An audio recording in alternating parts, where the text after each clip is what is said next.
ब्रह्मसूत्र ब्रह्मसूत्र ग्रंथ में page number 182 page के ऊपर देखिए, आज नया पाद का आरंभ हो रहा है। प्रथम अध्याय का द्वितीय पाद का आज आरंभ कर रहे हैं। कल तक प्रथम पाद समाप्त हुआ, तो प्रथमाध्याय द्वितीय पाद, ये द्वितीय पाद है। इसके पहले वाले पाद में जिन उपनिषद वाक्यों का विचार किया, वो उपनिषद वाक्य कौन थे? उपास्य ब्रह्म विषयक थे, किंतु स्पष्ट ब्रह्मलिंग युक्त वाक्य थे, है कि नहीं? स्पष्ट ब्रह्मलिंग युक्त वाक्यों का विचार इसके पूर्व के पाद में किया। अब इस पाद में कौन विचार करना है, किस प्रकार के वाक्यों का विचार होना है? तो बता रहे हैं कि उपास्य ब्रह्म विषयक वाक्यों का ही विचार होना है, किंतु वे वाक्य, उपनिषदों के वाक्य ऐसे वाक्य हैं कि जिनमें ब्रह्मलिंग स्पष्ट नहीं है, अर्थात उन पदों के द्वारा स्पष्ट रूप से ब्रह्म का बोध नहीं हो रहा है, किंतु ब्रह्म का ही प्रतिपादन करने वाले हैं। तो ऐसे जो अस्पष्ट ब्रह्मलिंग युक्त वाक्य है और उपास्य ब्रह्म विषय कई वो वाक्य है, उन वाक्यों का विचार इस द्वितीय पाद में करना है। लग गया? चलिए, तो द्वितीय पाद का आरंभ हो रहा है। तो भाष्य को देखिए, भाष्य में है प्रथमे पादे, मिल गया पंक्ति? प्रथमे पादे जन्माद्यस्य यतः इति आकाशादेः समस्तस्य जगतः जन्मादि कारणम ब्रह्म इति उक्तम। प्रथम पाद में इस बात को कहा।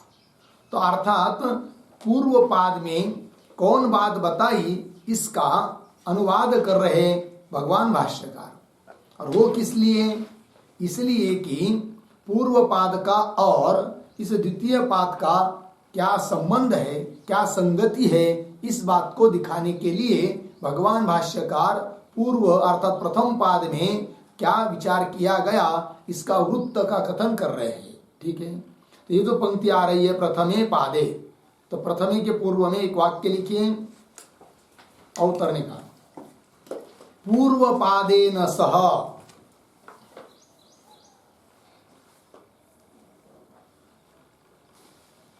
पूर्व पादेन सह उत्तर पादयोः, उत्तर पादयोः संगतिं वक्तुं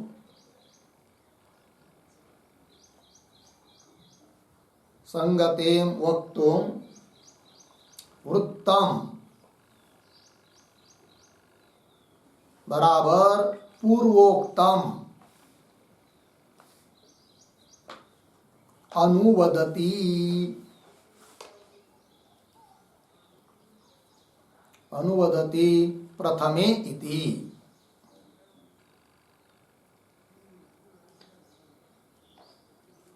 ठीक, देखिए भाई, तो पूर्व पाद के साथ इस द्वितीय और तृतीय पाद की, दूसरा और तीसरा पाद मिलकर बोलेंगे तो उत्तर पादयो द्विवचन आया। तो पूर्व पाद के साथ इस दूसरा और तीसरे पाद की क्या संगति है, इस बात को बताने के लिए वक्तुम क्या कर रहे हैं भगवान भाष्यकार? वृत्तम अर्थात पूर्वोक्तम, पूर्व में जो बात बताई है उसका अनुवाद कर रहे हैं। किस पंक्ति से? प्रथमे पादे इत्यादि पंक्ति के द्वारा। तो देखो भाई, तो प्रथमे पादे, प्रथम पाद में जन्माद्यस्य यत इति ये सूत्र है। तो इत्यादि सूत्रों के द्वारा क्या बताया कि आकाशादे समस्तस्य जगतः जन्मादि कारणम, आकाशादि यावत जगत के उत्पत्ति, स्थिति और लय का कारण ब्रह्म है, इस बात को बताया। कहा? जन्माद्यस्यत इत्यादि सूत्रों में, अर्थात पूर्व पाद में। ठीक है, तो वही, तो आकाशादि समस्तस्य जगत, आकाशादि समस्त जगत का जन्म अर्थात उत्पत्ति, आदि शब्द से स्थिति और लय, इनका कारण ब्रह्म है इति उक्तम, ऐसा पीछे कहा। आगे, तस्य समस्त जगत कारणस्य ब्रह्मणः व्यापित्वं नित्यत्वं सर्वज्ञत्वं सर्वशक्तित्वं सर्वात्मत्वं इति एवं जातीयकाः धर्माः उक्ताः एव भवन्ति। ठीक है, तो यावत जगत के उत्पत्ति आदि का कारण ब्रह्म है, इस बात को बताने मात्र से कुछ धर्म उस कारण रूप ब्रह्म में आपसे आप सिद्ध हो जाते हैं, अर्थात सिद्ध हो जाते हैं। कौन वो धर्म है कि इस पंक्ति में बताया, व्यापित्व, व्यापक, ब्रह्म व्यापक है, नित्य है, सर्वज्ञ है, सर्वशक्तिमान है और सबका आत्मा है। इन सभी बातों का, इन धर्मों का क्या, धर्मों की सिद्धि आपसे आप हो जाती है। क्योंकि इतना बड़ा यह जगत है, इसको निर्माण करने वाला कैसा होगा, फिर परिचिन्न थोड़ी होगा। कोई परिचिन्न जीव इतने बड़े व्यापक जगत को उत्पन्न कर नहीं सकता। अतः इतने यावत जगत की उत्पत्ति का कारण जो ब्रह्म है वो व्यापक ही होगा। अच्छा, असर्वज्ञ अल्पज्ञ व्यक्ति इस जगत को बना नहीं सकता, अर्थात बनाने वाला सर्वज्ञ ही होना आवश्यक है। अर्थात व्यापित्व, नित्यत्व, सर्वज्ञत्व इत्यादि धर्मों की सिद्धि उस कारण रूप ब्रह्म में अर्थात सिद्ध हो जाती है। ये भी सिद्ध हुआ। पंक्ति देखिए पुनः, तस्य समस्त जगत कारणस्य, यावत जगत का कारण ऐसा कौन, ब्रह्म, उस ब्रह्म के धर्म कौन कौन, उदाहरण, व्यापित्व अर्थात व्यापकत्व, नित्यत्व, सर्वज्ञत्व, सर्वशक्तित्व और सर्वात्मत्व इति एवं जातीय का, इस जाति वाले और भी बहुत सारे धर्माः उक्ताः एव भवन्ति। उक्ता एव भवन्ति मतलब अर्थात सिद्ध हो जाते। किसमें, उस जगत का कारण रूप ब्रह्म में। तो उक्ताः एव भवन्ति पद आया ना, तो इस वाक्य के ऊपर थोड़ा लिखते हैं, लिखेंगे, ब्रह्म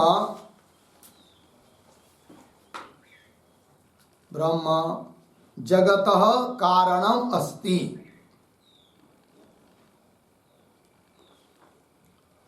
जगतः कारणम अस्ति इति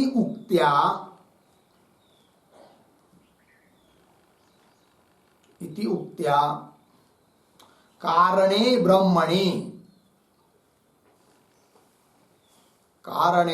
ब्रह्मणि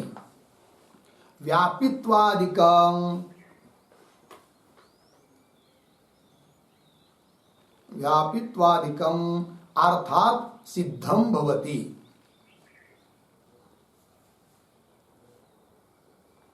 अर्थात सिद्धं भवति, पूर्ण विराम। आगे, तद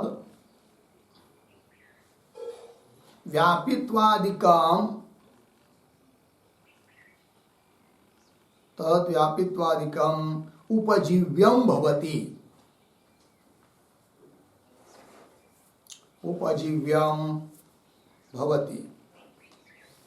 अर्धविराम। द्वितीय तृतीय पादद्वयम्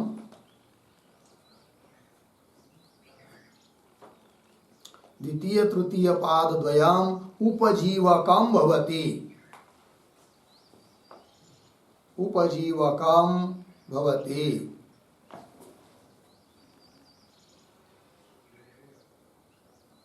पूर्णविराम। प्रथम पाद उपजीव्यत्वेन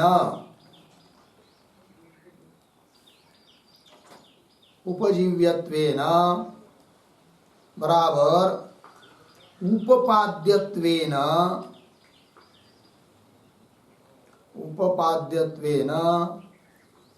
बराबर आश्रित्य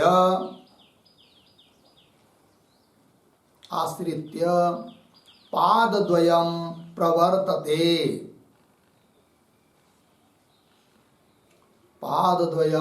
प्रवर्तते, पूर्णविराम। इति प्रथम पादेन सह प्रथम पादेन सह उत्तर पादयोः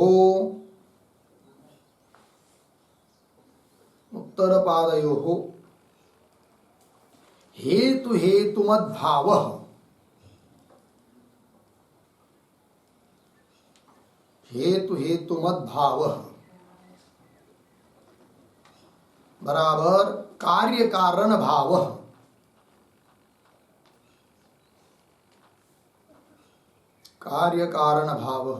संगति ही अस्ति।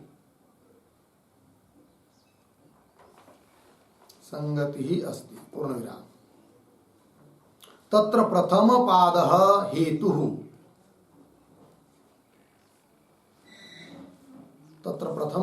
हेतुः बराबर कारणम।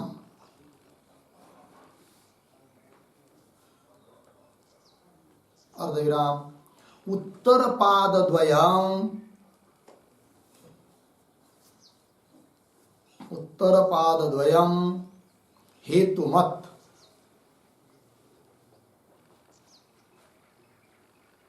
हेतुमत् बराबर कार्यम अस्ति इत्यर्थः।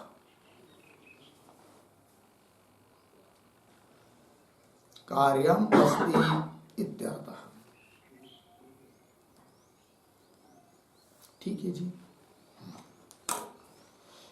तो अर्थ देखिए भाई, तो ब्रह्म जगत कारणम अस्ति, ब्रह्म जगत का क्या है, कारण है। इति उक्त्या, ऐसा कहने मात्र से, कारणे ब्रह्मणि, कारण ऐसे ब्रह्म में, व्यापित्वादिकम अर्थात व्यापकत्व, नित्यत्व इत्यादि धर्म अर्थात सिद्धम भवति, ये सब धर्म अर्थात सिद्ध हो जाते। और इसका विवेचन पीछे हो भी चुका है। अब तद व्यापित्वादिकम उपजीव्यम भवति, जो व्यापित्वादि धर्म है ना, वो क्या है, उपजीव्य। ठीक है। और द्वितीय तृतीय पाद हुए उपजीवक, उपजीव्य उपजीवक। तो उपजीव्य क्या है, उपजीवक का क्या है, सब बता रहे। तद व्यापित्वादिकम उपजीव्यम भवति, उपजीव्य है, उपपाद्य है, उसका उपपादन करना है। तो उपपादन करने वाले कौन है, द्वितीय तृतीय पाद।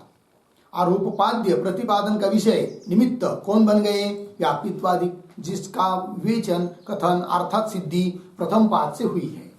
तो देखो भाई, तद व्यापित्वादिकम उपजीव्यम भवति, और द्वितीय तृतीय पाद द्वयम, दूसरा और तीसरा पाद, ये दो पाद उपजीवकम भवति, उपजीवक है अर्थात कार्य है, अर्थात उपादक है, प्रकाशक है।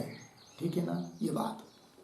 तो प्रथम पाद उपजीव्यत्वेन, प्रथम पाद अर्थात प्रथम पाद के द्वारा द्योतित व्यापित्वादिक धर्म, ये सब हुए उपजीव्य। और उपजीवक हुआ कौन, दूसरा और तीसरा पाद। प्रथम पाद उपजीव्यत्वेन अर्थात उपपाद्यत्वेन, उपाद्य है, उत्पादन करने योग्य है, व्यापित्वादिक धर्म, लेकिन आश्रय करने योग्य है। और उसके आधार पर अब उनका ही विवेचन करने के लिए द्वितीय तृतीय पाद का आरंभ हो रहा है। तो उपपाद्यत्वेन आश्रित्य पादद्वयम प्रवर्तते, दो दूसरा और तीसरा पाद प्रवृत्त हो रहा है। इति, ऐसा होने के कारण प्रथम पादेन सह, प्रथम पाद के साथ उत्तर पादयो, दूसरे और तीसरे पाद की संगति क्या है भाई। तो दूसरे प्रथम पाद द्वितीय पाद के साथ तीसरा भी जोड़ना है, अर्थात दूसरे तीसरे पाद के साथ प्रथम पाद की कौन संगति है, संगति बताई हेतु हेतुमत भाव संगति। इसी को दूसरे शब्दों में कहेंगे कार्य कारण भाव संगति। अर्थात एक हेतु है तो प्रथम पाद हेतु हुआ, और दूसरा पाद और तीसरा पाद हेतु मत, हेतु वाला अर्थात कार्य। तो वही लिखा है, प्रथम पाद हेतु अर्थात कारणम, और उत्तर पाद द्वयम हेतु द्वयम, उत्तर पाद द्वयम हेतु मत मतलब हेतु वाला, कारण वाला जो होता है वो कौन होता है, कार्य। तो कार्य कौन हुए, दूसरा और तीसरा पाद, कारण कौन हुआ, प्रथम पाद। अतः दोनों की संगति क्या हुई, हेतु हेतुमत भाव संगति, अर्थात कार्य कारण भाव संगति। तो कार्यम अस्ति, लगा इतना। और थोड़ा लिख लेंगे, उपजीव्य और उपजीवक क्या होता है, इस बात का और स्पष्ट करने के लिए, क्योंकि इसके बाद जहां भी कहीं आएगा दोनों की संगति बताएंगे, उपजीव्य उपजीवक भाव। तो कौन उपजीव्य है और कौन उपजीवक है ये स्पष्ट होना चाहिए। बहुत बार लोग गड़बड़ कर देते, उल्टा कर देते हैं। उपजीवक और उपजीव्य, कार्य को उपजीव्य कहते हैं, ऐसा नहीं है। उपजीव्य उपजीवक भाव संगति, तो क्या उनका अर्थ है लिखिए। उपजीव्य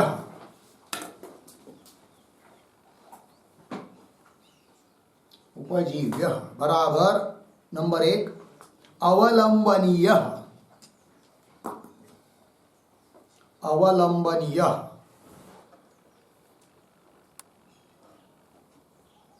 कौंस में लिखिए उपपाद्य अर्धविराम प्रकाश्य अर्धविराम द्योत्य कौंस बंद पूर्ण विराम हो गया। एक अर्थ कर दिया उपजीव्य शब्द का, क्या अवलंबनीय, अवलंबन करने योग्य जो होता है, आश्रय करने योग्य जो होता है वो होता है कौन, उपजीव्य। उसी को कह सकते हैं उपपाद्य है, प्रकाश्य है, द्योत्य है। और दूसरी व्याख्या लिखिए इसी की उपजीव्य की, नंबर 2 परंपरया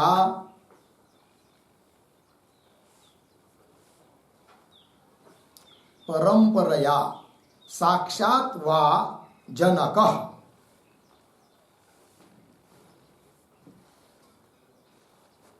परंपरया साक्षात् वा जनकः, ठीक है। जो जनक है ना वही उपजीव्य है। वो जनक परंपरा से हो या साक्षात हो, जनक मतलब उत्पन्न करने वाला अर्थात कारण, ठीक है ना।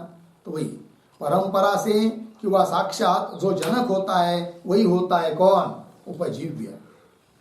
और तीसरी व्याख्या लिखिए उपजीव्यते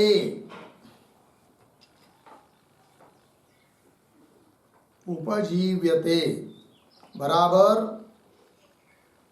कार्येण आश्रीयते। कार्येण आश्रीयते इति व्युत्पत्त्या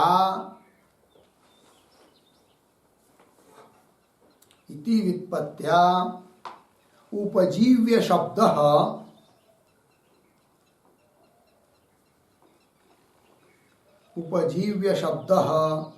कारणपरः भवति।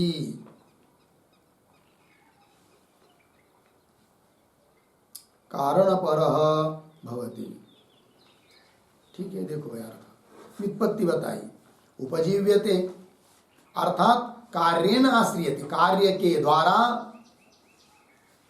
द्वारा जिसका आश्रय किया जाता है उसको कहेंगे उपजीव्य। तो कार्य किसका आश्रय करता है, कारण का। अतः उपजीव्य शब्द का अर्थ क्या हुआ, कारण, है कि नहीं। जैसे कपाल और घट, तो उपजीव्य कौन होगा, कपाल, क्योंकि कार्य के द्वारा आश्रय किया जाता है किसका, कपाल का। वही उपजीव्यते कार्येण आश्रियते इति उत्पत्त्या उपजीव्य शब्द कारण पर भवति। होगा इतना। अब लिखिए उपजीवक, उपजीवकम बराबर नंबर 1 इतर आलंबकम। इतरालंबकम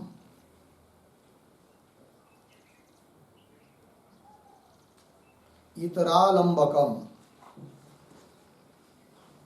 पूर्ण विराम कौंस में लिखिए उपपादकः अर्धविराम प्रकाशकः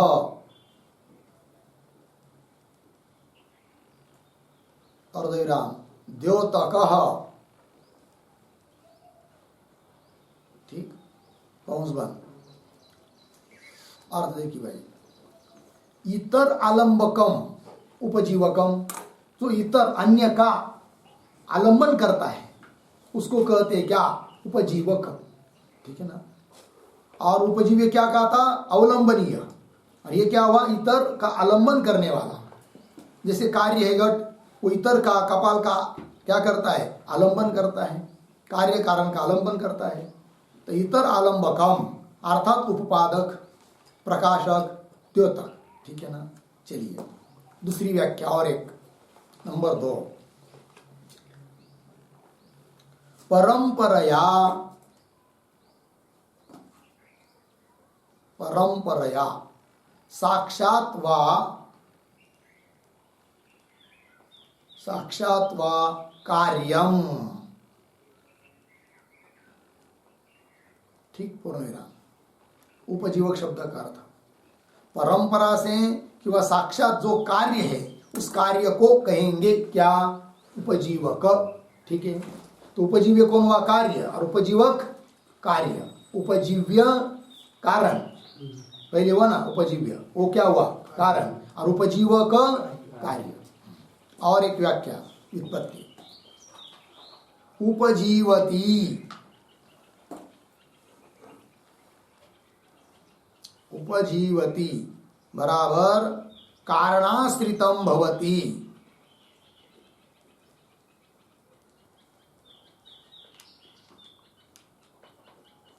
कारणाश्रितम भवति इति व्युत्पत्त्या, इति व्युत्पत्त्या उपजीवक शब्दः,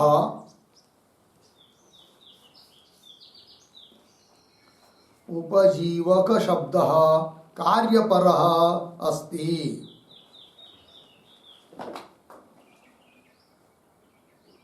कार्यपरः अस्ति।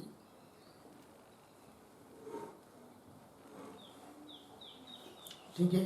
देखिए अर्थ, उपजीवती मतलब कारणाश्रितम भवति, कारण के आश्रय से जो रहता है उसको कहेंगे उपजीवती, उपजीवक। इति व्युत्पत्ति, इस व्युत्पत्ति के अनुसार उपजीवक शब्द का अर्थ होता है क्या? कार्य।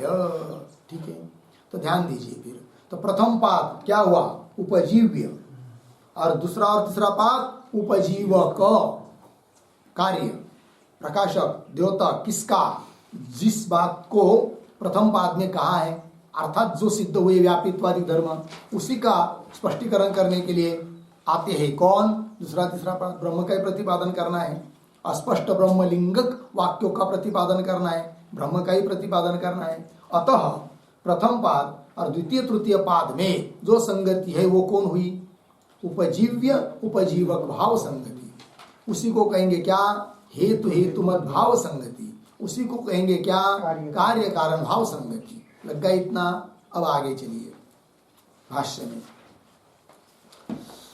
इति एवं जातीय का धर्माः उक्ता एव भवन्ति। होगा इतना?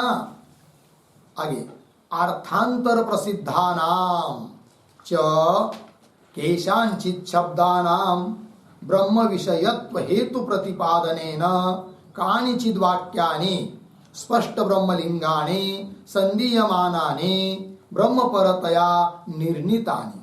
ये पहले पाद में हुआ। फिर दूसरे तीसरे पाद में क्या होना है? तो करे आगे, पुनः अपि अन्यानि इत्यादि। अर्थात प्रथम पाद और आगे वाला दूसरा वगैरह पाद, इनमें क्या अंतर है, क्या भेद है, क्यों पाद का भेद हो रहा है, इस बात का स्पष्टीकरण कर रहे हैं इन पंक्तियों के द्वारा।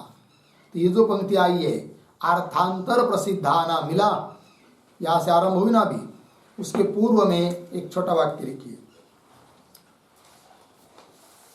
अवतरने का। कथम पाठ भेद इति आशंक्य, कथम पाठ भेद, पाठ भेद नहीं पाद भेद, कथम पाद भेद, कथम पाद भेद इति आशंक्य पादानां प्रमेय भेदात्, पादानां प्रमेय भेदात् बराबर पादेषु, पादेषु प्रतिपाद्य वस्तु भेदात्, प्रतिपाद्य वस्तु भेदात् भेदः भवति।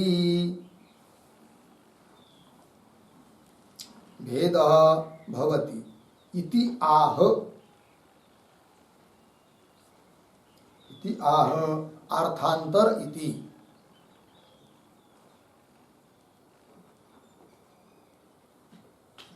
ठीक है ना, देखो भैया,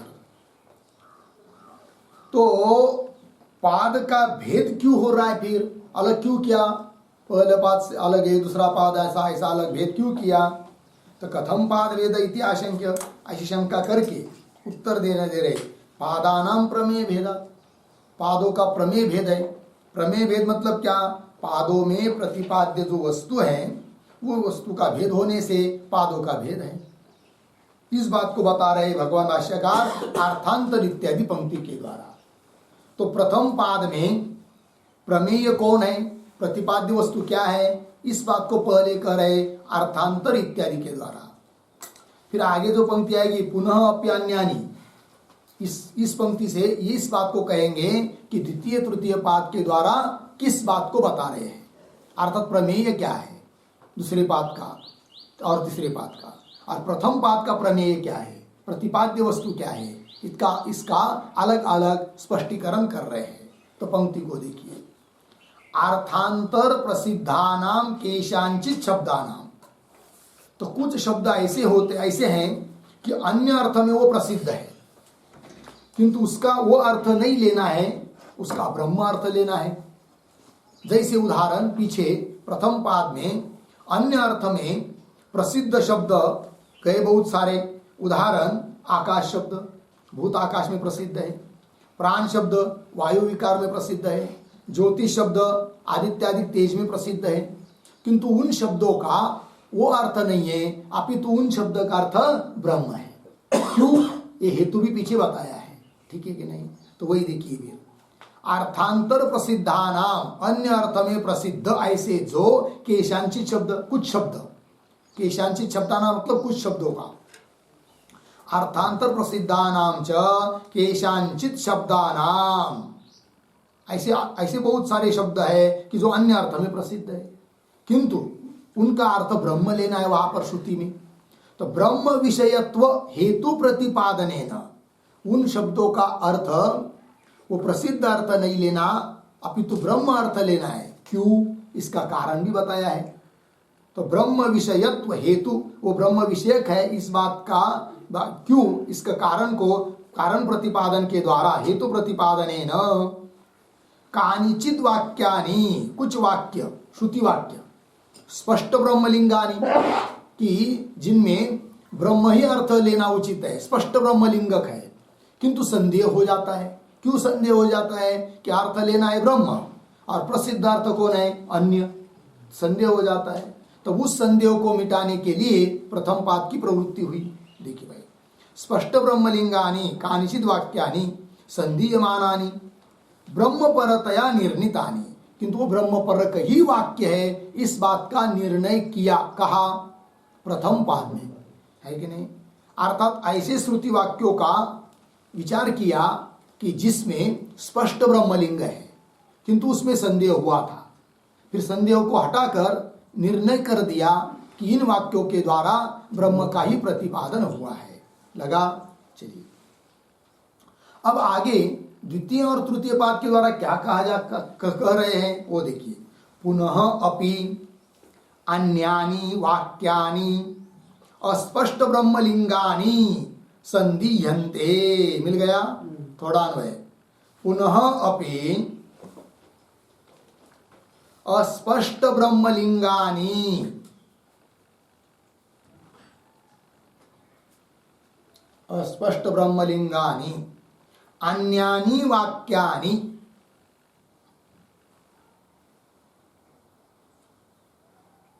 अन्यानि वाक्यानि संदीयन्ते,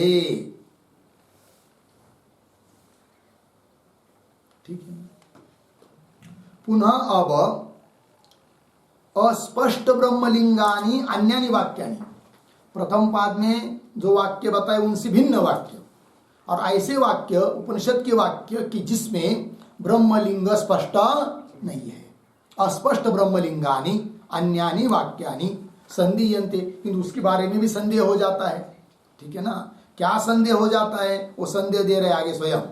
ठीक है, देखिए पुनः अपि अस्पष्ट ब्रह्मलिंगानि अन्यानि वाक्यानि संधीयन्ते क्या किम परम ब्रह्म प्रतिपादयन्ति अहोस्वेत अर्थांतरम किंचित इति। इस प्रकार का उन वाक्यों में भी क्या हो जाता है, संदेह। कौन वाक्य में? अस्पष्ट ब्रह्मलिंगक वाक्य। अस्पष्ट ब्रह्मलिंग है जिन वाक्यों में, ऐसे जो श्रुति के वाक्य हैं उनमें भी संदेह हो जाता है।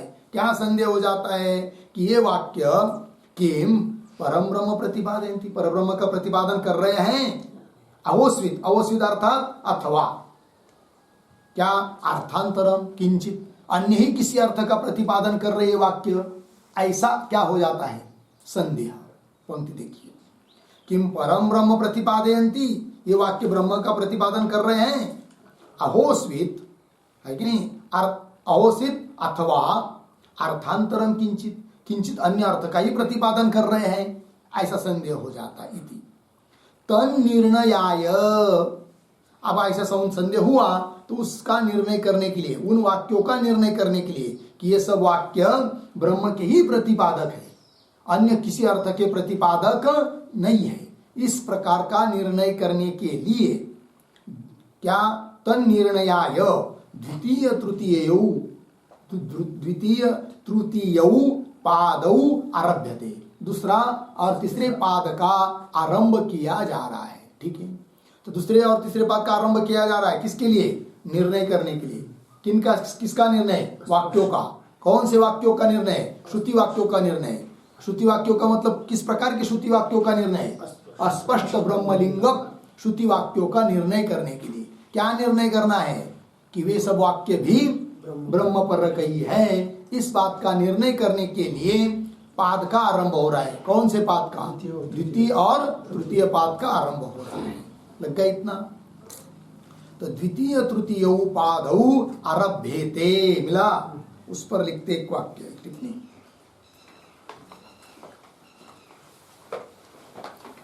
तो चलिए, स्पष्ट ब्रह्मलिंगैहि,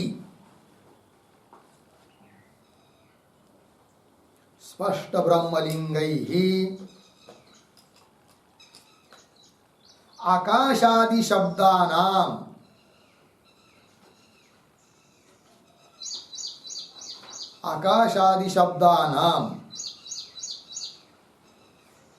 ब्रह्मणि समन्वयः,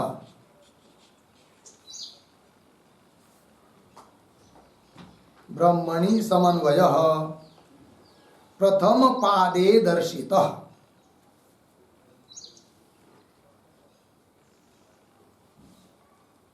प्रथम पादे दर्शितः, पूर्ण विराम।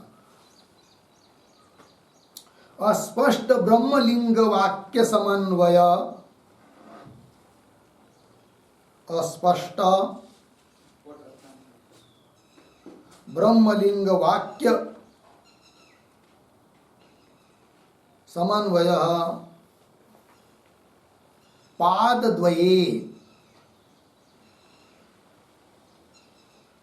पादद्वये बराबर द्वितीय तृतीय पादयोः, द्वितीय तृतीय पादयोः वक्षते, वक्षते, पूर्ण विराम। आगे द्वितीय पादे, द्वितीय पादे उपास्य ब्रह्म निरूपणम अस्ति, उपास्य ब्रह्म निरूपणम अस्ति, अर्धविराम। तृतीय पादे, तृतीय पादे ज्ञेय ब्रह्म निरूपणम अस्ति, ज्ञेय ब्रह्म निरूपणम अस्ति इति, इति द्वितीय तृतीय पादयोः,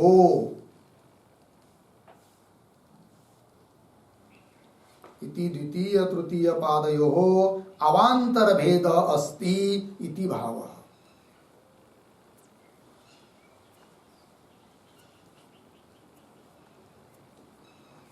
अवांतर भेद अस्ति इति भाव। ठीक अर्थ देखिए भाई। स्पष्ट ब्रह्मलिंग के द्वारा आकाश आदि शब्दों का है कि नहीं, आकाश प्राण ज्योति इत्यादि शब्दों का ब्रह्म में समन्वय है, इस बात को दिखाया कहा प्रथम पादे, लिखा ना, प्रथम पादे दर्शित हो गया। और आगे चलिए, अस्पष्ट ब्रह्मलिंग वाक्य समन्वय, अस्पष्ट ब्रह्मलिंग वाक्यों का समन्वय ब्रह्म में है, ये दिखाना है अब किसमें, पाद द्वये, मतलब द्वितीय और तृतीय पाद में कहेंगे। अब पुनः प्रश्न होगा कि द्वितीय और तृतीय पाद में अस्पष्ट ब्रह्मलिंग वाक्यों का ही विचार है, तो दूसरा पाद और तीसरा पाद ऐसा भेद क्यों किया, दोनों मिलकर एक ही करना चाहिए अखंड, तो उसमें भी थोड़ा अंतर है। वो क्या भेद है तो वो भी लिख के दिया आपको।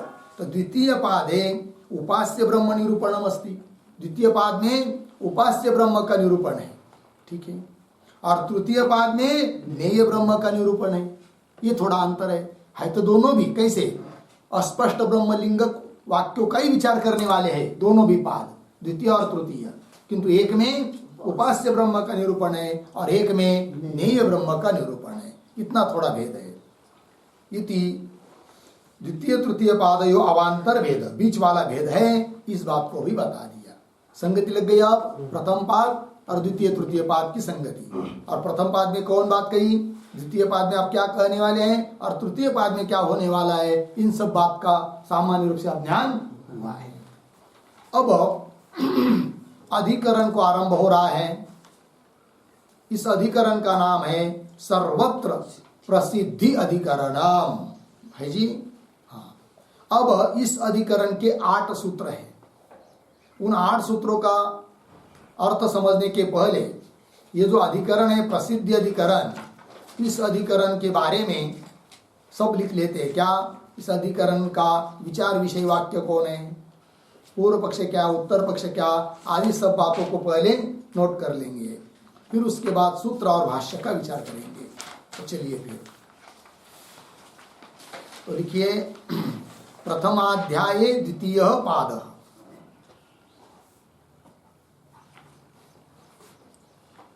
प्रथमाध्याये द्वितीय पाद, प्रथमाध्याय में द्वितीय पाद, फिर उसके नीचे के पंक्ति में अधिकरण लिखिए, नंबर 1 अधिकरण सर्वत्र प्रसिद्धि अधिकरणम,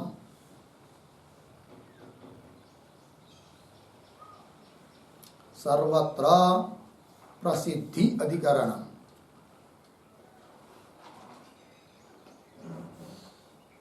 सूत्र 1 से 8 सूत्र का अधिकरण है।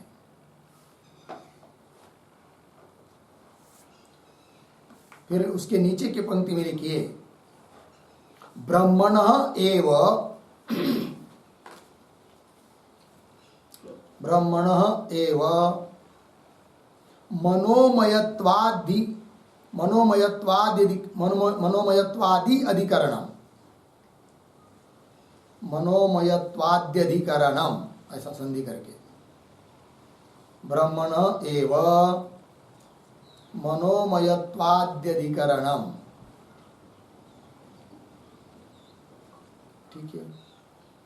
अर्थात मनोमयत्वादि धर्म के द्वारा, धर्म से ब्रह्म का ही निरूपण करना है। मनोमय शब्द का अर्थ ब्रह्म ही है, इस बात का निर्णय इस अधिकरण में करना है।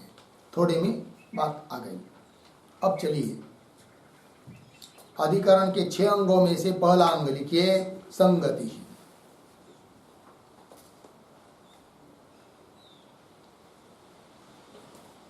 प्रथम पाद की और द्वितीय पाद की संगति बताई, अब अधिकरण की संगति लिखिए, बराबर संगति बराबर पूर्व अधिकरणेन सह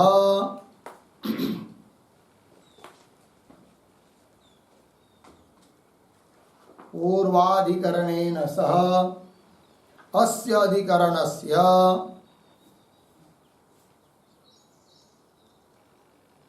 अधिकरणस्य प्रत्युदाहरण संगति ही अस्ति।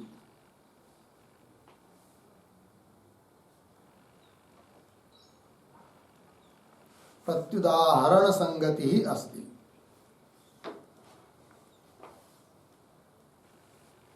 पूर्ण विराम। तथा ही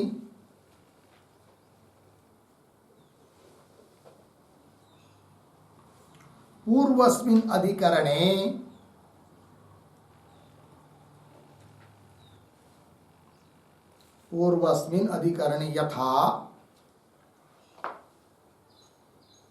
यथा श्रुतिवाक्येषु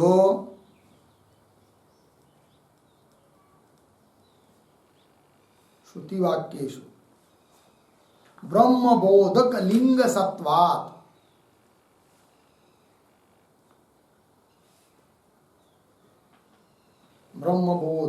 सत्वात् जीवादिलिंगानां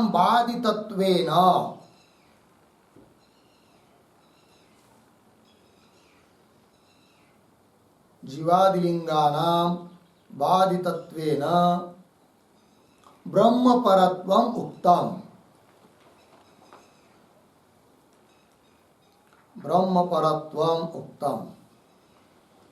पूर्ण विराम।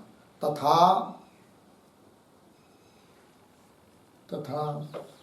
अस्मिन्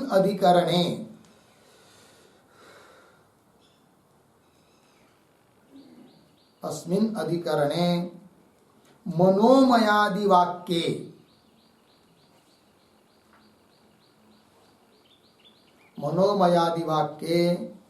ब्रह्मबोधक लिंगम नास्ति।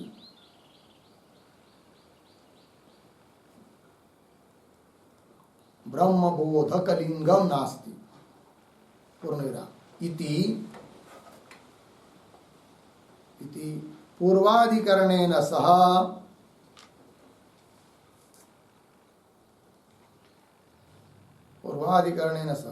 अस्य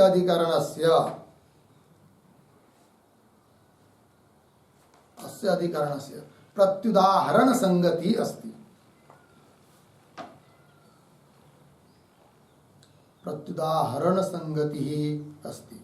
ठीक है, अर्थ देखिए भाई। तो पूर्व अधिकरण के साथ इस अधिकरण की संगति बताई, प्रत्युदाहरण संगति।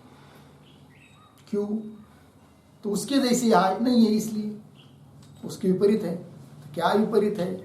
तथा ही करके स्पष्टीकरण किया। क्या कि पूर्वस्मिन अधिकरण, पहले अधिकरण में, इसके पहले वाले अधिकरण में, यथा जिस प्रकार श्रुतिवाक्यों में ब्रह्मबोधक लिंग सत्वा, ब्रह्मबोधक लिंग है, इसलिए जीव परक जो लिंग है उसका बाद हुआ, क्योंकि ब्रह्मबोधक लिंग है। ठीक, इसलिए जीवादि लिंगानां बाधितत्वेन, जीव परक लिंगों का बाद होने से वो वाक्य, श्रुति वाक्य सब ब्रह्म परक है, इस बात को बताया। ठीक है ना? तथा वैसा यहां नहीं है। मतलब क्या? तो अस्मिन अधिकरणे, इस अधिकरण में जो वाक्य है, विचार विषय वाक्य, जिसको कहेंगे मनोमयादि वाक्य, तो उसमें ब्रह्मबोधक लिंगम नास्ति।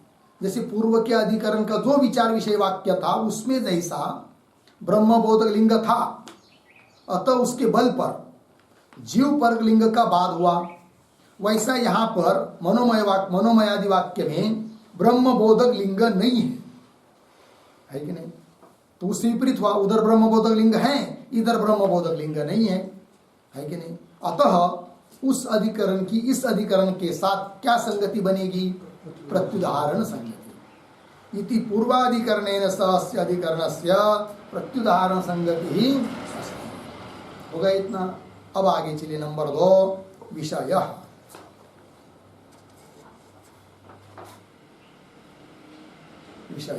बराबर उद्धरण चिन्ह में मनोमय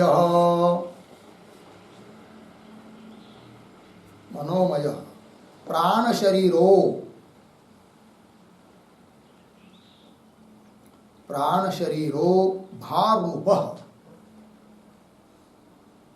भारूप।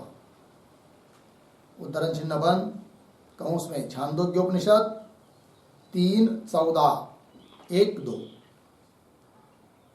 3:14 में 1 और 2 मंत्र। कंस बंद। इति वाक्यम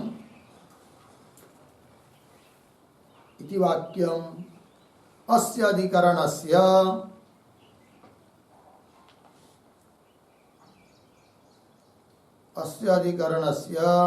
विचार विषय वाक्यम अस्ति।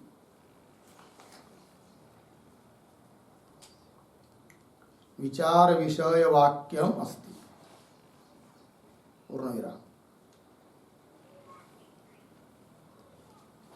हो गया जी। चलिए,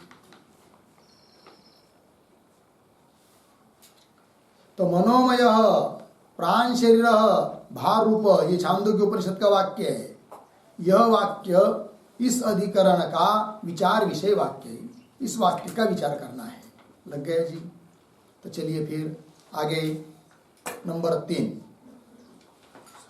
संशय।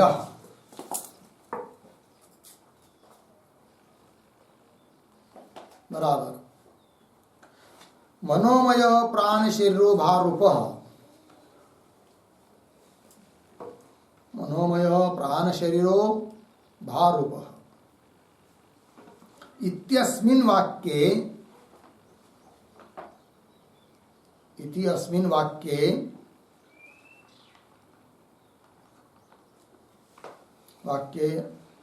मनोमय शब्देन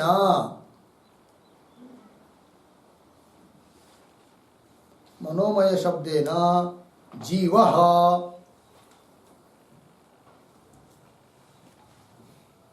परमेश्वरः वा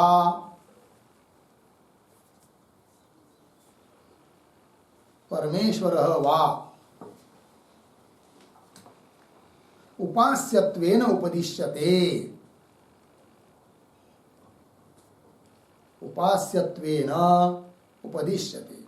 इति संशयः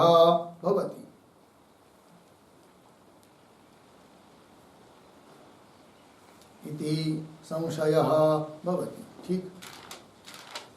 देखो भैया, तो मनोमय प्राण शरीरो भार रूप, यह जो इस अधिकरण का विचार में आया हुआ पद जो मनोमय शब्द है, उस मनोमय शब्द के द्वारा जीव को उपास्य के रूप में उपदेश किया जा रहा है। जीव को बताया जा रहा है, अर्थात मनोमय शब्द का अर्थ जीव लेना है क्या, उपास्य जीव है, ऐसा उपदेश किया जा रहा है क्या, अथवा परमेश्वर उपास्यत्वेन उपदिश्यते, क्या क्यों माँ उपास्य के रूप में परमेश्वर का ब्रह्म का प्रतिपादन किया जा रहा है। दोनों में से किसका कथन हो रहा है, मनोमय पद के द्वारा, है कि नहीं। ये संशय हुआ, जीव का या परमेश्वर का उपदेश हो रहा है, तो संशय हुआ, द्विकोटि ज्ञान हुआ। तो इति संशय भवति। होगा इतना। फिर आगे चलिए, इसके बाद आता है पूर्व पक्ष।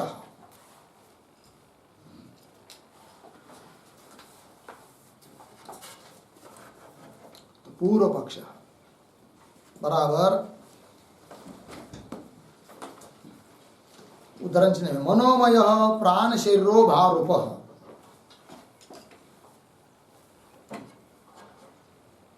मनोमय प्राण शरीरो भार रूप इत्यत्र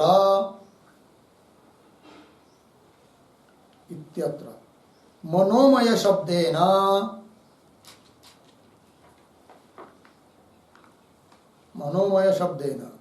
जीवः एव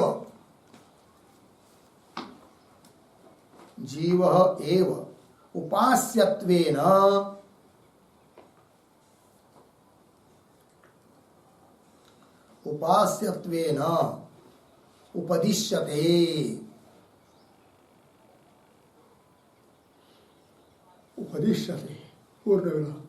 यतो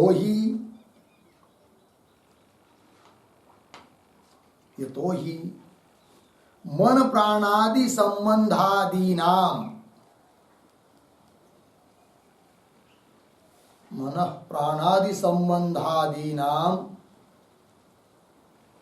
जीवे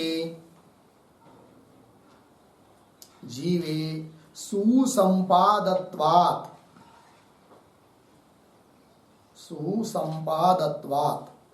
बराबर सम्यक समन्वयात्,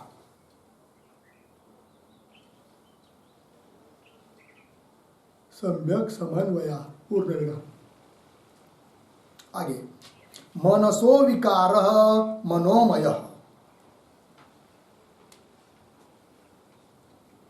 मनसो विकार मनोमय इति मन संबंध, इति मन संबंध, मनः संबंध पूर्ण विराम। आगे प्राणः शरीरम अस्य, प्राणः शरीरम अस्य इति प्राण संबंध,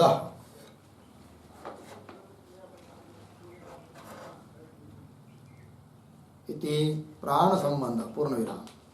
इदं द्वयम्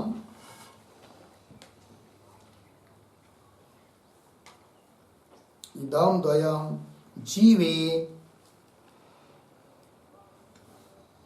जीवे सुसंपादं भवति, सुसंपादं भवति अर्धविराम, सुसंपादं भवति अर्धविराम। न तु ईश्वरे, न तु ईश्वरे पूर्ण विराम। आगे उदाहरण चिन्ह में अप्राणो ह्यमनाः, अप्राणो ह्यमनाः शुभ्रः उदाहरण चिन्ह बन इति निषेधात्, इति निषेधात् पूर्ण विराम। तथा उदाहरण चिन्ह में आगे एष म आत्मा, एष म आत्मा अंतर्हृदये अणियान्, अंतर्हृदये अणियान् उदाहरण चिन्हवान इति श्रूयमाणम्, इति श्रूयमाणम् हृदये अवसानम् अवस्थानम्, हृदये अवस्थानम् अवस्थानम् अर्धविराम। अणीयस्त्वम्, अणीयस्त्वम् च जीवे संभवति, च जीवे संभवति अर्धविराम। न तु निराधारस्य, न तु निराधारस्य सर्वगतस्य ब्रह्मणः, सर्वगतस्य ब्रह्मणः कथंचित उपपद्यते, कथंचित उपपद्यते पूर्ण विराम।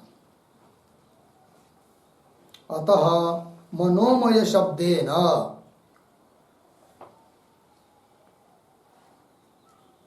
अतः मनोमय शब्देन जीवः एव उच्यते, जीवः एव उच्यते इति पूर्व पक्षः।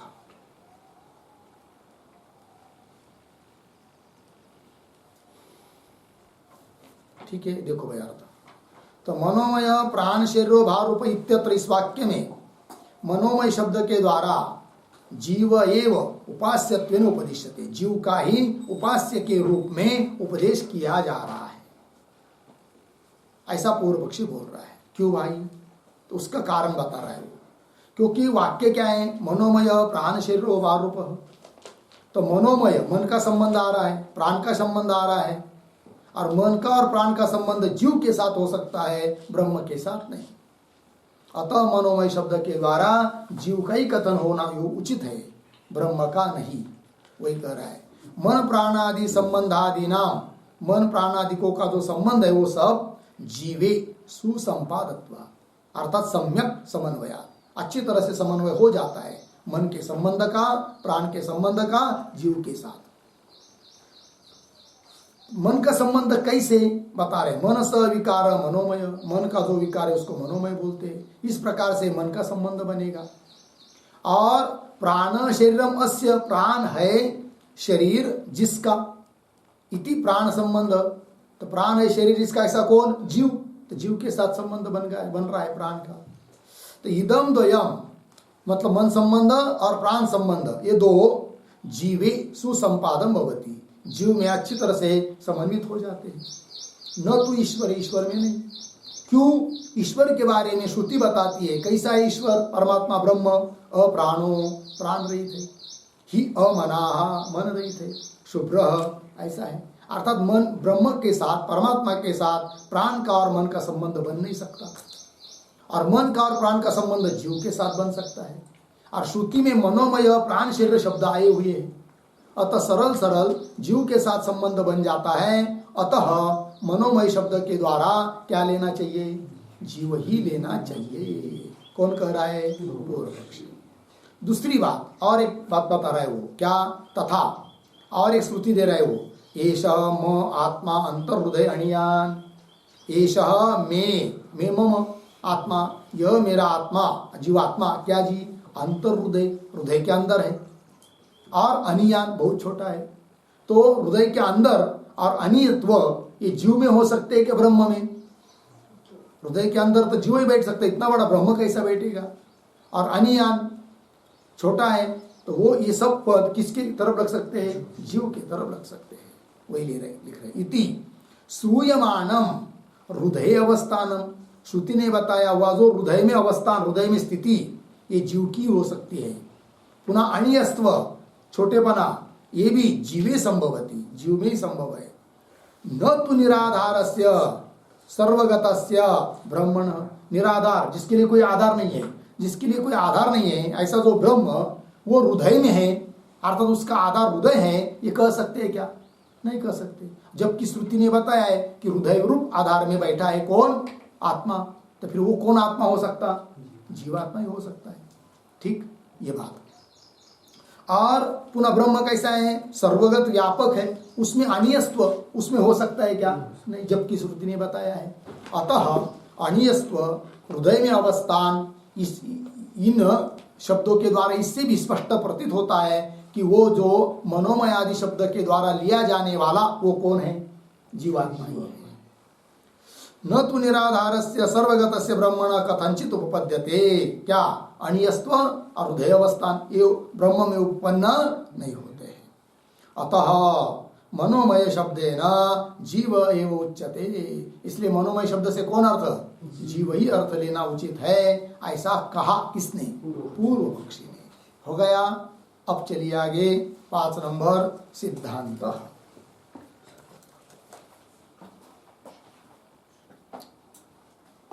सिद्धांत तो लिखिए बराबर उदाहरण चिन्ह में, मनोमय प्राण शरीरो भारूप,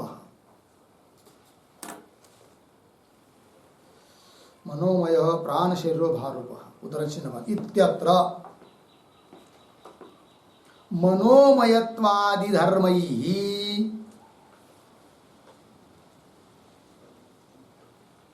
मनोमयत्वादि धर्मैः परम एव ब्रह्म,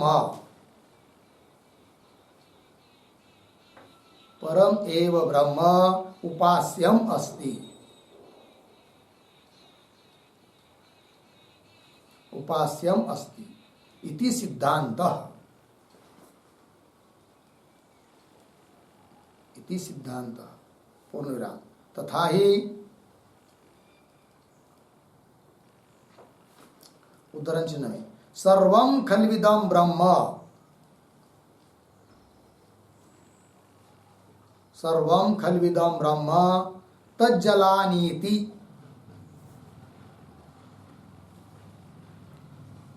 तज्जलानीति शांत उपासीत, शांत उपासित। उदाहरण चिन्ह बंद। छांदोग्य 3:14-1, 3:14-1 हो गए। आगे इति एतस्मिन्, इति एतस्मिन् शम विधि परे, शम विधि परे पूर्व वाक्ये, पूर्व वाक्ये श्रूयमाणम यद ब्रह्म, श्रूयमाणम यद ब्रह्म अर्धविराम तदेव, तदेव मनोमय प्राण शरीर, मनोमय प्राण शरीर इति एताभ्याम, इति एताभ्याम तद्धित बहुर्विहिभ्याम,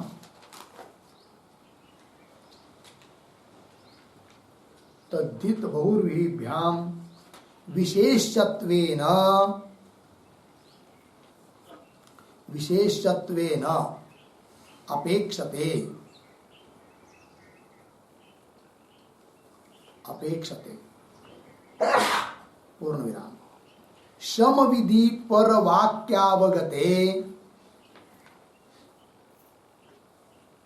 शम विधि पर वाक्यावगते ब्रह्मणि,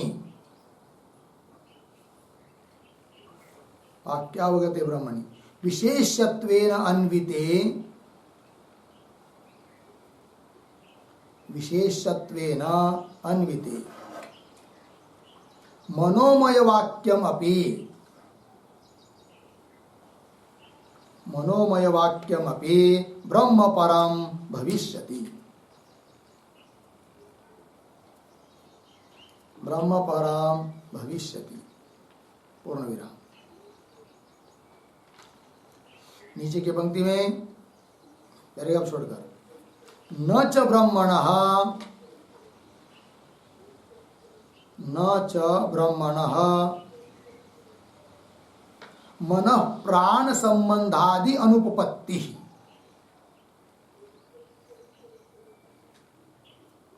मनः प्राण संबंधादि अनुपपत्ति, अनुपपत्ति पूर्ण विराम। निरूपादिके ब्रह्मणे,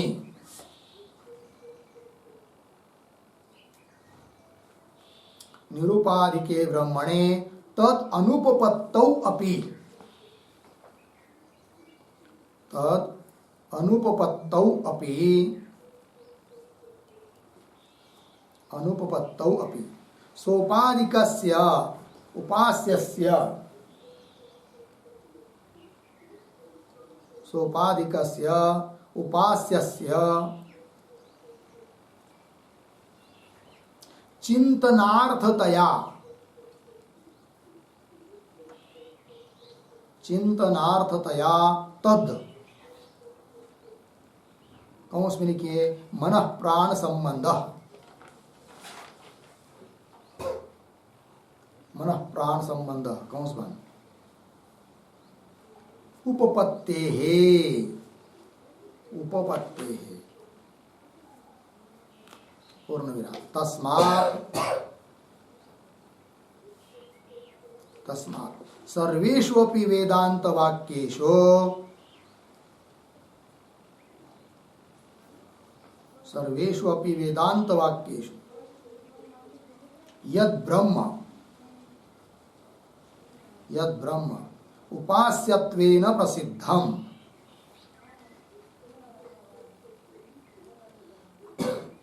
उपास्यत्वेन प्रसिद्धम् तदेव अत्र अपि, तदेव अत्र अपि उपास्यम्,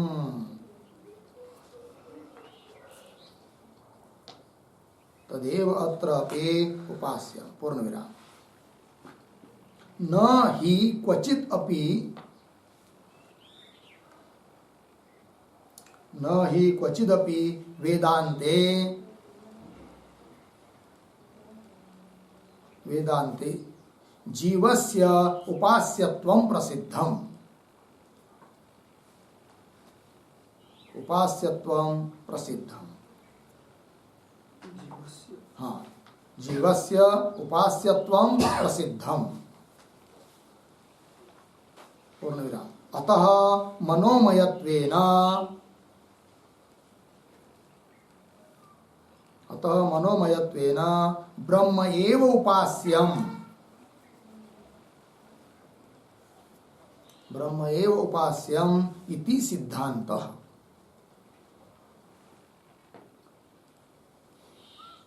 इति सिद्धांत हो गया। अर्थ देखिए भाई, तो मनोमय प्राण शरीरो भारूप इत्यत्र मनोमयत्वादि धर्मों के द्वारा परम ब्रह्म एव उपास्य, ब्रह्म ही उपास्य है, ये सिद्धांत।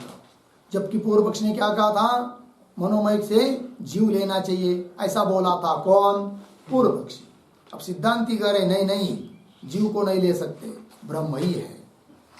मनोमयत्वादि धर्म ही परम ब्रह्म, परमेव ब्रह्म उपास्यम अस्ति इति सिद्धांत। तथा ही उसका स्पष्टीकरण कर रहे हैं कि सर्वम खलविदम ब्रह्म, ऐसा ब्रह्म के बारे में आए सब कुछ ब्रह्म ही है, निश्चित रूप से खलु यह सब ब्रह्म ही है, क्योंकि ब्रह्म का सब विवर्त होने के कारण ये सब ब्रह्म ही है। क्यों?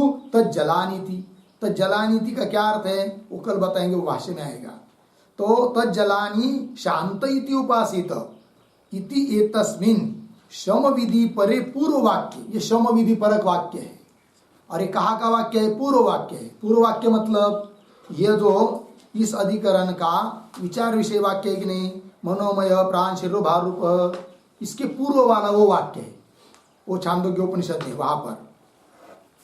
तो इति एतस्मिन् शम विधि परे पूर्व वाक्य में श्रूयमाणम यद ब्रह्म, सुनाई देने वाला श्रुति ने बताया हुआ जो ब्रह्म है कि सर्वम खलविदम ब्रह्म, तदेव वही ब्रह्म। आगे वाला वाक्य जो मनोमय प्राण शरीरो भार रूप, इस वाक्य में बताया है तदेव मनोमय प्राण शरीर इति एताभ्याम, इन शब्दों के द्वारा। लेकिन कैसा? तद्धित और बहुर्वीभ्याम, मतलब मनोमय में तद्धित प्रत्यय हुआ है मयट, और प्राण शरीर इसमें बहुर्वी समास। प्राण है शरीर जिसका, ऐसा जो वो ऐसा आएगा आगे। तद्धित बहुर्वीभ्याम विशेषत्वेन, इनका विशेष अर्थात जिसको बता रही है शब्द, वो विशेष कौन है? वही ब्रह्म है। विशेषत्वेन अपेक्षते, कौन? वही ब्रह्म जिसका विवेचन पूर्व वाक्य में किया है, शम विधि वाक्य में। तो आइए आगे, शम विधि पर वाक्यावगते ब्रह्मणि, शम विधि परक जो वाक्य है उससे अवगत, अर्थात सर्वम खलविदम ब्रह्म, ये शम विधि वाक्य है। उस वाक्य के द्वारा अवगत जो ब्रह्म कि जिसको विशेष रूप में अन्वय किया है, विशेषत्वेन अन्विते, अन्वय होने पर मनोमय वाक्यम अपि ब्रह्म परम भविष्यति। अतः मनोमय वाक्य भी कैसा हुआ? ब्रह्म परक ही सिद्ध हो जाता है। ठीक। और एक बात, पूर्व पक्ष ने कहा था कि मनोमय शब्द से यदि ब्रह्म लेंगे तो ब्रह्म के साथ, परमात्मा के साथ मन का और प्राण का संबंध नहीं बन पाएगा।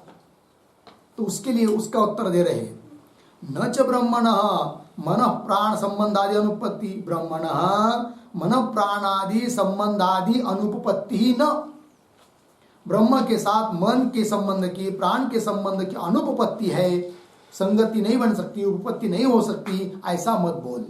सिद्धांती कह रहे किसको? पूर्व पक्षी।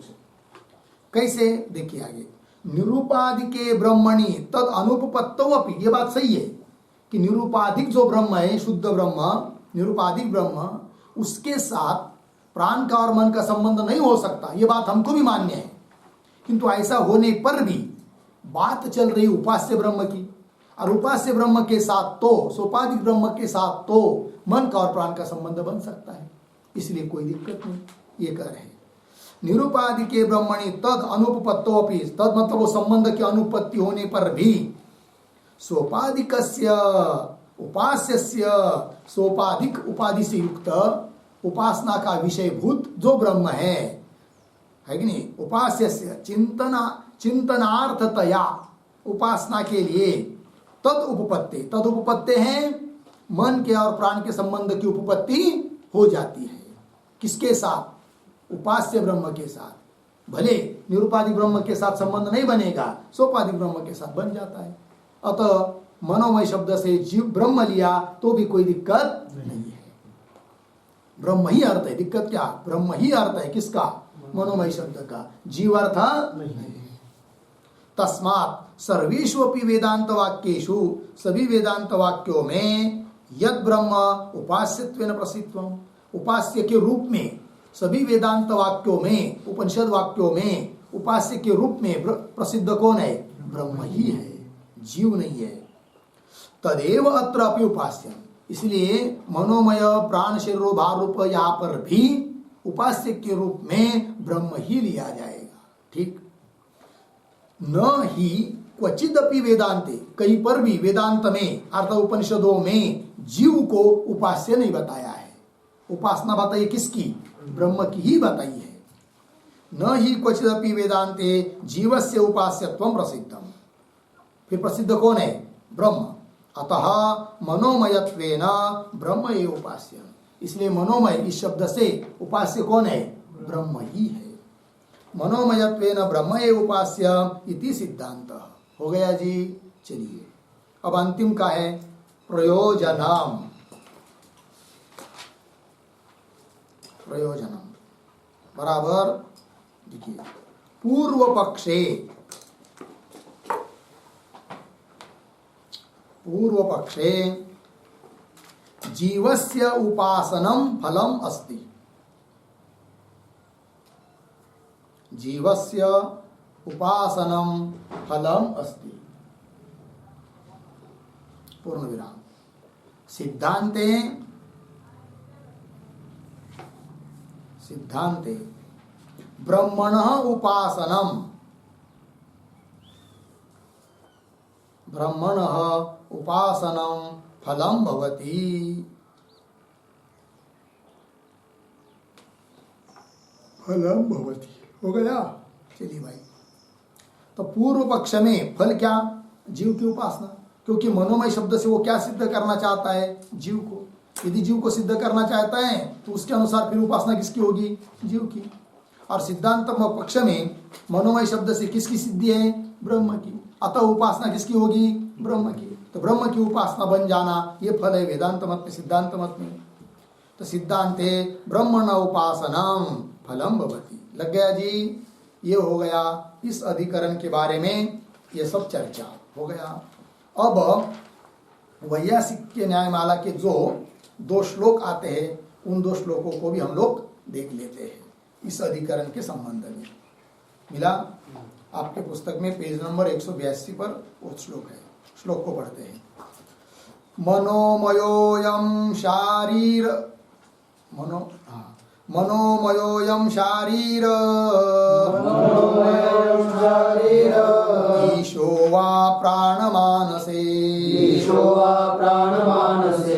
हृदयस्थित्यणीयस्त्वे,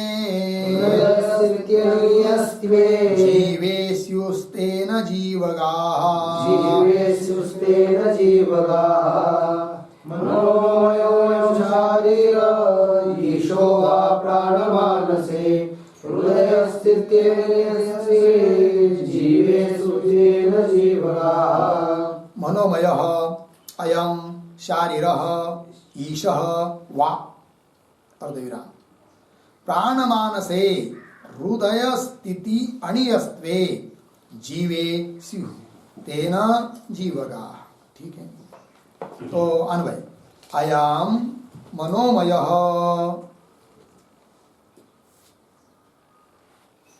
आगे शारीरः, आगे सरल है, ईशः वा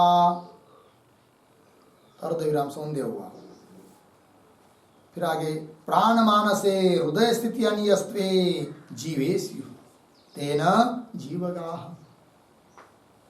ठीक, अर्थ देखिए भाई, अयम मनोमय, यह मनोमय शब्द, मनोमय शब्द प्राणमय शब्द, प्राण शरीर शब्द आया ना।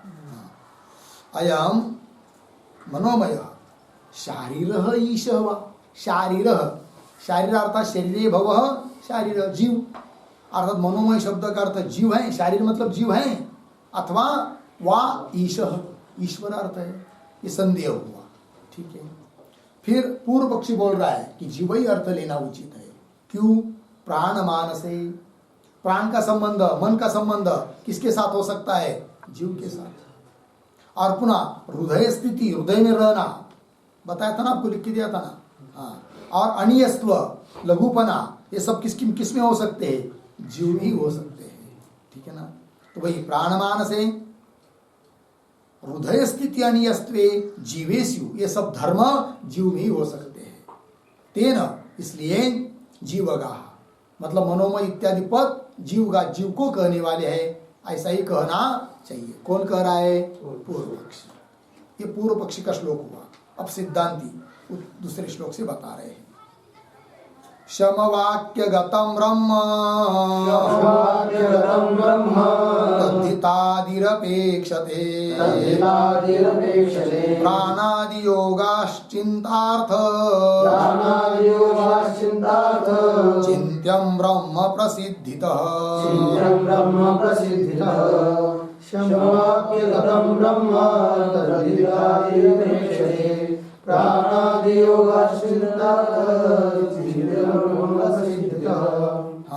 शमवाक्यगतं ब्रह्म तद्धितादि ही अपेक्षते प्राणादियोगाः चिन्तार्थाः चिन्त्यं ब्रह्म प्रसिद्धितः। अन्वय की भाई, तो अंतिम 2-3 शब्द के अन्वय हैं, वो शुरू में सरल है, पढ़ता हूं। देखिए, शमवाक्यगतं ब्रह्म तद्धितादि अपेक्षते, आगे प्राणादियोगाः चिन्तार्थाः, चिन्तार्थ है क्या? चिन्तार्थ होगा तो फिर प्राणादि योग ऐसा चाहिए, तो प्राणादि योगा हो तो चिन्तार्थाः। चलिए, फिर प्राणादि योग, प्राणादि योगश्च, फिर प्राणादि योग चिन्तार्थः, क्यों प्राणादि योगा होगा तो चिन्तार्थाः, तो प्राणादि योग चिन्तार्थ। तो आगे अन्वय ब्रह्म प्रसिद्धितः ब्रह्म चिन्त्यम, प्रसिद्धितः ब्रह्म चिन्त्यम। अर्थ देखिए भाई, शम वाक्यगतम ब्रह्म, शम वाक्यगतम मतलब सर्वम खलविदम ब्रह्म, ये शम वाक्य बोली, इसको शम विधि है, उसका अर्थ स्पष्ट होगा कल।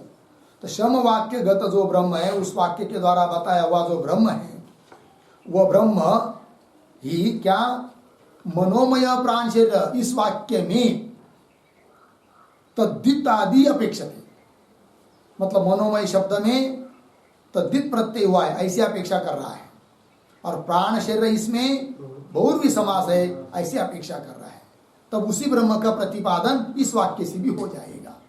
ठीक है, तो वही कह रहे शम वाक्यगतम ब्रह्म तद्धितादि अपेक्षते, इसलिए। और प्राणादि योग, प्राणादि का संबंध, मन का संबंध ब्रह्म के साथ कैसा होगा, ऐसा कोई कहेगा, पूर्व पक्ष निकाना ऊपर है कि नहीं? तो जीव के साथ संबंध हो सकता है प्राण और मन का, ब्रह्म के साथ नहीं।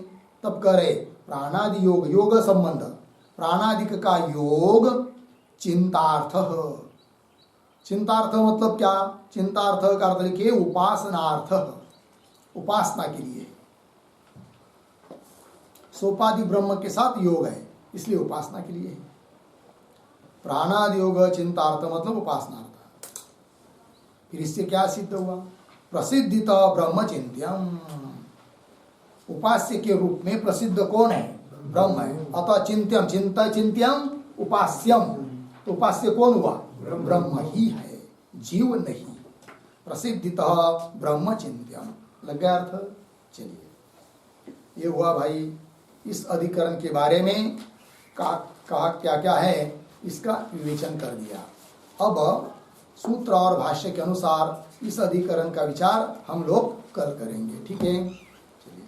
ओम पूर्णमदः पूर्णमिदं पूर्णात् पूर्णमुदच्यते पूर्णस्य पूर्णमादाय पूर्णमेवावशिष्यते।